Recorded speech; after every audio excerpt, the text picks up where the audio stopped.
Amós 3,6, leremos a parte B. Diz assim: sucederá algum mal à cidade sem que o Senhor o tenha feito? Vamos ler de novo, todos juntos, que estão com a Bíblia aberta, numa só voz? Sucederá algum mal à cidade sem que o Senhor o tenha feito? Nós sabemos que o mal, no caso desse texto, é o da calamidade. E assim podemos ler o versículo da seguinte maneira: acaso a calamidade sobrevém a uma cidade sem que o Senhor a tenha planejado? Uma pergunta muito apropriada quando nós consideramos quantos males que sobrevêm às nações e quantos males elas estão sujeitas a passar no decorrer da sua história. Spurgeon, por exemplo, o grande pregador inglês que os irmãos veem sempre eu citar aqui, ele tomou esse versículo como base para uma de suas pregações no Tabernáculo Metropolitano de Londres, em dezembro de 1861. Naquela ocasião, falecia o príncipe Albert, marido, ou consorte, como se diz, da rainha Vitória, e príncipe do Reino Unido, da Grã-Bretanha. É interessante que o príncipe Albert foi a última morte de um consorte, de reis ingleses, até que no ano passado acontecesse o falecimento do príncipe Philip, de Edimburgo, já que o rei George, pai da rainha Elizabeth, ele faleceu antes da sua esposa, que também era Isabel, assim como a rainha Elizabeth, chama de Isabel o nome de monarca Elizabeth. Spurgeon e os ingleses, de modo geral, sentiram a morte desse nobre do passado como um duro golpe, como um verdadeiro mal que sobreviera sobre a nação inglesa. Até hoje, pesquisas, médicos discutem o que fez com que aquele monarca viesse ao falecimento.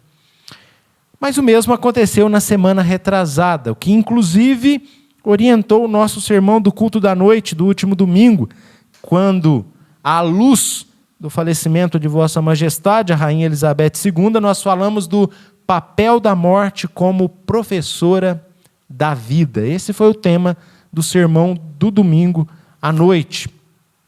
Curiosas foram as palavras que Spurgeon disse no belo sermão em que ele se referiu a esse texto bíblico e que foi lido nessa manhã, porque ele considerava, na verdade, o sermão se baseou nesse texto de Amós 3,6, mas se baseou também no que sobreviera sobre a nação inglesa com o falecimento do príncipe Albert naquela ocasião de 1861. E ele disse o seguinte: olha que curiosas palavras e como é que elas são tão atuais quando nós pensamos no que acabou de acontecer também na Inglaterra, relativo ao falecimento, à partida da Rainha Elizabeth II. E o Spurgeon diz o seguinte: olha, e agora sentimos que uma pedra de alicerce da casa real foi retirada, e esperamos com pesar e temor o que virá depois e depois e depois. Temos muita fé em nossa Constituição, mas se não tivermos ainda mais fé em Deus, estaremos reféns do medo, temendo o tempo em que muitos nobres ou muitas nobres colunas tombarão ao chão. Na oportunidade, Spurgeon evocou a memória de pastores do passado que haviam pregado nas cerimônias fúnebres de reis e rainhas que já haviam falecido nas últimas décadas. E o próprio Spurgeon afirmava que ele não tinha o preparo e o conhecimento para falar de um assunto como esse. E o que seria então, pois, desse pobre pastor do Alto da Lapa? Se Spurgeon não se sentia capaz de trazer um sermão, de trazer uma palavra de Deus diante do falecimento de um nobre, Spurgeon, o chamado na história de príncipe dos pregadores, quanto mais o pastorzinho caipira lá do Alto da Lapa se aventurar pelo tema da morte de um nobre, e isso já pela segunda vez, tendo em vista que, como eu falei no culto da noite domingo passado, eu trouxe a partir da alusão do falecimento da Rainha Elizabeth uma reflexão sobre a morte que alcança todos os homens. De fato, meus queridos irmãos, embora o reverendo Lucas não tenha muita coisa útil a dizer, o texto bíblico, porém, sempre levanta a voz e exige ser ouvido, pois essa pergunta que nos é feita aqui na parte B do versículo 6 do capítulo 3 de Amós, é uma pergunta feita pelo próprio Deus eterno que fala através do profeta. E o Deus eterno então nos pergunta: haverá um mal na cidade que não tenha sido feito por ele mesmo? Será que ele perdeu o controle? Será que ele não está controlando cada situação? Embora nenhum dos nossos governantes brasileiros tenham morrido, a gente sabe disso, e louvado seja Deus por isso, ainda assim, ao meu ver, essa reflexão ela vem a calhar a todos os servos de Deus brasileiros. Em que sentido? Especialmente quando nós nos aproximamos de mais uma eleição. Eleição caracterizada pela sua polarização, pela turbulência, cujo resultado amedronta dois grupos. Dois grupos que se mobilizam em prol dos seus principais candidatos.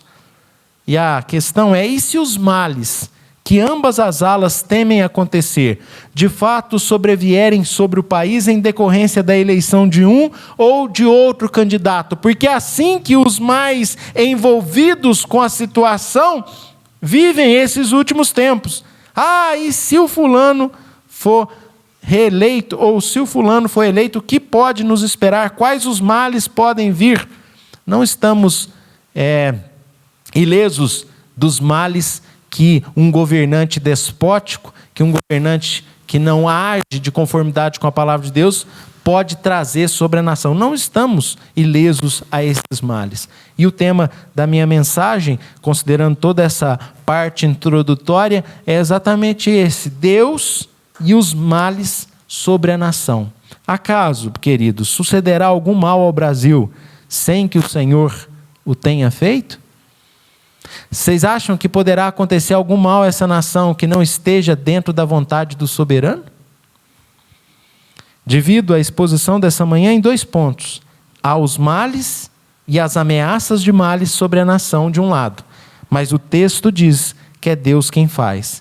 E é à luz de toda a Bíblia, ou quando nós olhamos para a Bíblia toda, nós percebemos o propósito de um Deus sábio e justo sobre os males que sobrevêm ou poderão sobrevir sobre o Brasil ou sobre qualquer outra nação. E é nesse sentido, meus queridos irmãos, que se apresentará então a conclusão ou as aplicações que eu pretendo trazer ainda ao final das considerações acerca dessas verdades bíblicas, dessas verdades que o Espírito Santo nos deu e que nós trazemos à mente e que eu trago para os irmãos pensar nessa manhã.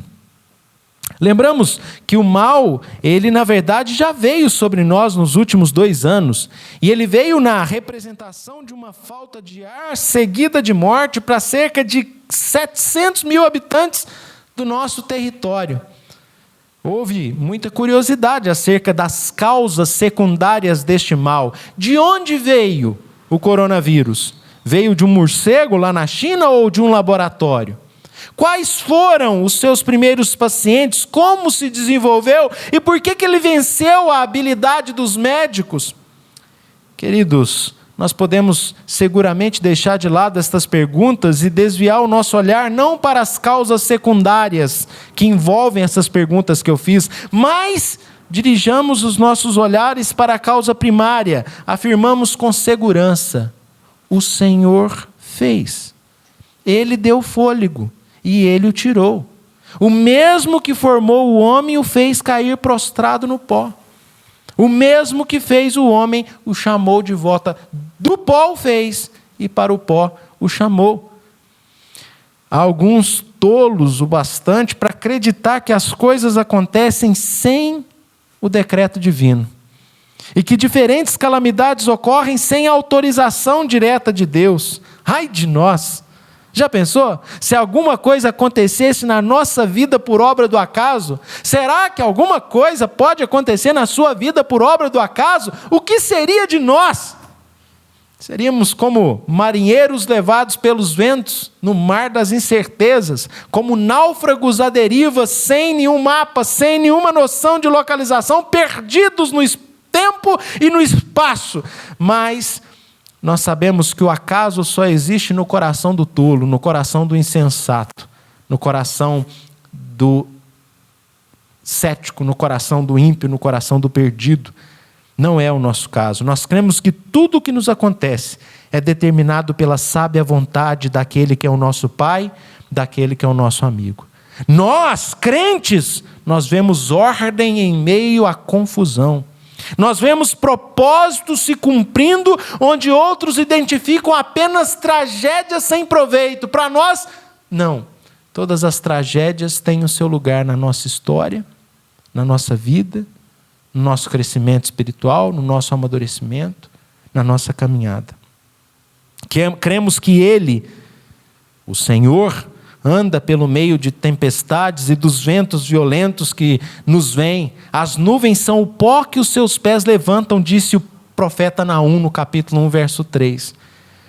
Um grande equívoco do tempo atual, além de atribuir ao acaso, e que é uma herança dos tempos modernos, do racionalismo, do iluminismo, é o ceticismo materialista. O que é isso? É acreditar tudo o que acontece às leis da natureza. Queridos irmãos, nós reconhecemos que as leis naturais têm o seu papel em relação aos acontecimentos, mas jamais elas teriam esse papel a menos que algum poder superior e esse mesmo tivesse estabelecido essas leis. Isso significa que nós não somos negacionistas, como alguns gostam de taxar por aí, ignoramos as leis naturais e o estudo dessas leis por meio das diversas áreas da ciência. Pelo contrário, nós não enfrentamos Covid-19 apenas com jejum e oração, pelo contrário. Nós tomamos as medidas sanitárias para impedir a proliferação dessa doença. Ninguém nos viu combatendo Covid com oração. Pelo contrário, utilizamos máscaras, álcool em gel e no tempo próprio usufruímos também das providentes vacinas.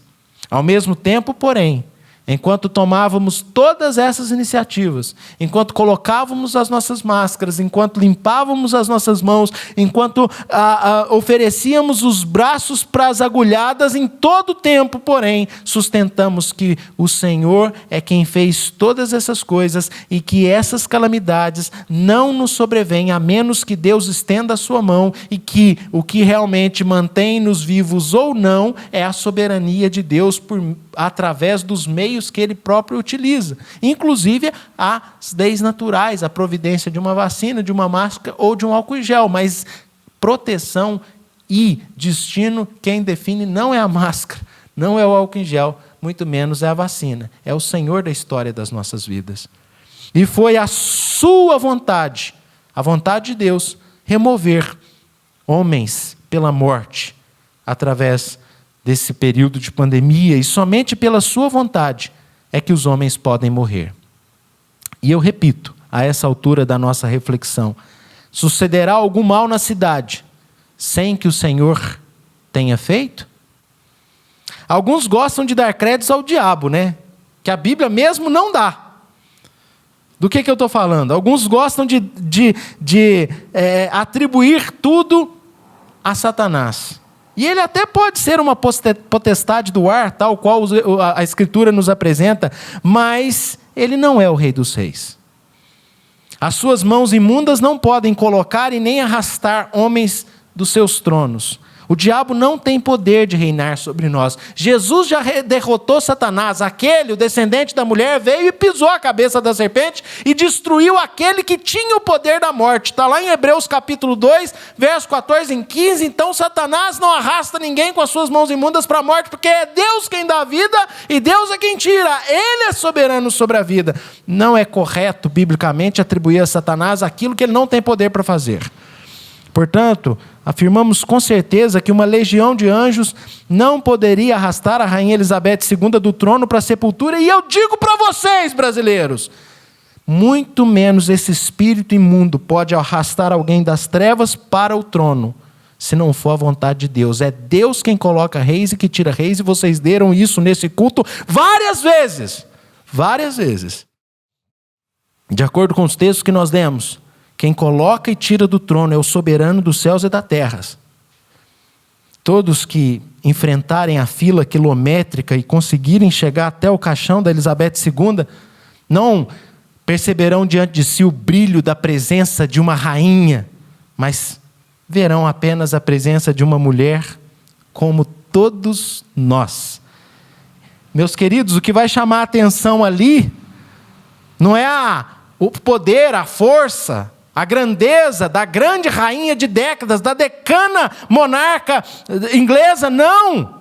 O que vai chamar a atenção ali é a obra do Altíssimo, porque foi Ele quem fechou aqueles olhos, foi Ele quem selou a escuridão naqueles olhos dessa quase centenária monarca, foi Ele que ordenou que aquele coração parasse de bater. O homem natural nada vê além da morte, mas os olhos da fé veem Deus por trás de tudo. Deus está tão presente por trás dos fatos que decorreram no velório da rainha, como também dos que decorreram no velório do seu Chico. Ainda que um deles se desenrola em Londres e o outro tenha sido aqui em Franco da Rocha.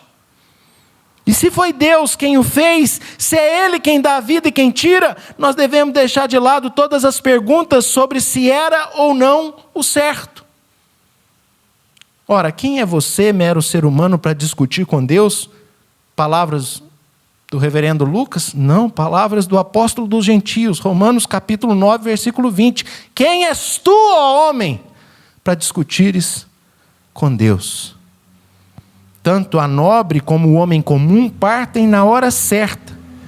Ainda que tenha sido levado o melhor avô, o melhor pai, o melhor amigo, ou a mais longeva rainha, calemos, nos ponhamos em silêncio, digamos, seja feita a tua vontade. Esse é o melhor consolo que nós podemos ter, meus queridos. Qual? Foi Deus quem o fez. Iremos lamentar por causa do que Deus fez? O soberano dos soberanos levou aqueles que lhe pertenciam. O Senhor deu, o Senhor tomou, bendito seja o nome do Senhor. É assim que Jó diz, é assim que o crente diz, é assim que nós vivemos. Houve certa vez que o jardineiro tinha uma belíssima flor no canteiro. E uma manhã ele se deu pela falta dela. Ele havia cuidado dela com tanto carinho que ele já olhava para ela com a afeição de um pai. Talvez a nossa querida irmã Oné, cuidar das suas lindas flores do nosso lindo jardim, possa ver algumas até como suas filhinhas queridas. Então, correndo pelo jardim, ele achou um dos seus empregados e perguntou quem colheu aquela rosa. E então o empregado respondeu: eu vi o mestre andando pelo jardim hoje cedo, ao amanhecer, e eu o vi levá-la em suas mãos. Então o jardineiro disse: pois bem, Deus o abençoe. Era dele mesmo, pois eu cuidei dela, eu guardei, eu a preservei, e se ele a levou, está tudo bem, porque eu cuidei foi para ele. Ele é dono de tudo. Que seja assim nos corações enlutados. Deus o fez. Estejamos consolados, pois o que Deus faz não nos deve levar ao pesar. O que Deus faz é sempre motivo para glórias e aleluias. Eu abro ainda outro parênteses de aplicação pessoal para dizer que essas verdades bíblicas que eu estou lembrando os irmãos nessa manhã devem fazer com que nós olhemos para as nossas próprias provações, para as nossas próprias tribulações, não como vindas do inferno. De maneira nenhuma, queridos. A sua luta não veio do inferno, não. Satanás é cachorrinho na coleira de Deus. Mesmo que traga certa dor quando esse cachorrinho nos morde, ele só vai até onde a corrente estica. Nada mais que isso. Spurgeon certa vez disse que no cálice de nossas dores não há uma gota sequer que não tenha sido servida pelo Pai. amargo como possa ser, foi a mão de Deus que o serviu. Jesus não diz para Satanás: afasta de mim esse cálice. Pai, afasta de mim esse cálice. Não tem uma gota ali que é de Satanás. E assim os cálices amargos que nós temos que experimentar na nossa vida são servidos para aquele que é dono dela e que está envolvido na sua própria glória e não no nosso bem-estar, porque Ele é digno de toda a glória. Entretanto, ao seguir aqui para as conclusões ou aplicações da nossa reflexão, eu lembro do nosso tema, ou do tema que eu propus: Deus e os males sobre as nações. O que, como brasileiros, nós podemos aprender sobre o fato de Deus ter tomado a decana Rainha Elizabeth II recentemente? Eu penso, queridos irmãos, que em primeiro lugar, nós podemos ver um motivo para isso, em que Deus lança um aviso solene a todos os brasileiros, a todos os nossos políticos, a todos os reis e príncipes da terra. Assim diz o Senhor, Rei dos reis e Senhor dos senhores, imperadores, príncipes, presidentes, ditadores, todos morrerão como homens e não são como deuses. Deus existe apenas um. Todos passam. Suas coroas, suas faixas caem. Há um só rei, imortal, invisível. Não pensem, enquanto estendem seus cetros ou enquanto dão suas canetadas sobre as nações, que o braço do governante é onipotente. Pelo contrário, a seu tempo, todos os governantes serão destituídos e um dia mudarão dos palácios para os sepulcros. Lá do castelo, onde a bandeira está a meio mastro, proclamando luto, é de lá que Deus fala a todos os brasileiros, a todos os homens: eu sou Deus e além de mim não há outro. Quanto aos deputados, aos senadores, aos governadores, aos presidentes, a todos os candidatos, seu fôlego está em sua narina, porque esta é a vontade do soberano. Nós, povo do alto, tivemos a oportunidade de ver a morte como professora da vida, mostrando nas 2 últimas semanas que ela avança de maneira igual lá no palácio da rainha e também sobre a casa do homem comum. Através da morte da rainha, através da morte do seu Chico, Deus nos mostra o quanto nós somos dependentes dele. Ele pode levar cada um, nobre ou plebeu, príncipe, rei, presidente, ministro, cada deputado, governador, senador. Só o Senhor é Deus. O escudo dos poderosos pertence ao Senhor. E a Ele, somente a Ele pertence a glória, a honra, para sempre e sempre. Querido povo do alto, que possamos nos aproximar do dia 2 de outubro, não como pessoas perdidas, preocupadas, e o que será? E se ele ganhar? E se o outro ganhar?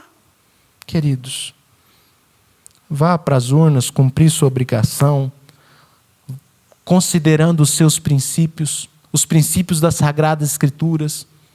Não vote num candidato que não defende nada a ver, que pertence a um partido que não tem nada a ver com o que a palavra de Deus ensina, com os princípios do Evangelho. Não faça isso, não cometa essa torpeza diante do Senhor. Vá cumprir sua obrigação, mas vá descansado nas mãos do verdadeiro Senhor de toda a terra, certo de que nenhum mal sobrevirá sobre o Brasil que não seja da vontade do Senhor, e que Jesus é uma solução suficiente para qualquer mal no mundo. Venha ele de onde vier, seja ele qual for.